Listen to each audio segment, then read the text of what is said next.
Le Parti libéral du Canada est souvent perçu comme l'adversaire le plus fervent du mouvement souverainiste québécois. On a juste à penser à la guerre ouverte entre Pierre Elliott Trudeau et René Lévesque dans les années 70. Pourtant, quand on remonte en arrière, on se rend compte que le parti tire ses racines d'un groupe de nationalistes canadiens-français qui auraient bien voulu que le Canada n'existe jamais, le Parti rouge.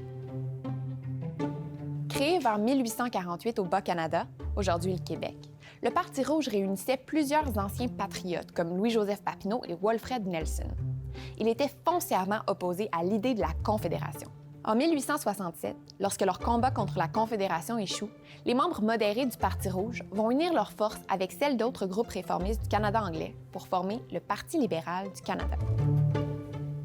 S'il doit généralement se contenter des banquettes d'opposition au cours des 3 premières décennies de son existence, le PLC réussit finalement à trouver la route du succès en 1896 avec Wilfrid Laurier. Laurier garde alors le pouvoir pendant 4 mandats consécutifs. Il y en a d'autres des premiers ministres libéraux qui vont marquer l'histoire du pays par leur longévité politique. C'est le cas de William Lyon Mackenzie King, qui est celui qui a occupé le plus longtemps le poste dans toute l'histoire du Canada.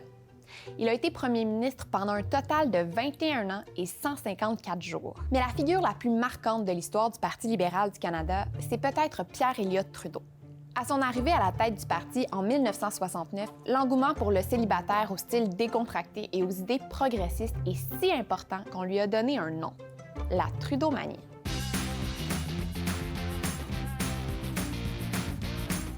Si Trudeau suscite beaucoup d'admiration chez une partie des Canadiens, c'est aussi un personnage polarisant. Sa croisade contre le mouvement souverainiste québécois et sa défense du bilinguisme vont d'ailleurs coûter des appuis à son parti au Québec et dans l'Ouest canadien longtemps après son départ de la politique. La réputation du Parti libéral va aussi être entachée au début des années 2000 par le scandale des commandites. À ce moment-là, la commission Gomery révèle que le gouvernement de Jean Chrétien a détourné des fonds publics pour financer la campagne du Parti libéral au Québec et versé des pots de vin à certains de ses membres. Any mistake that were made in the course of this program.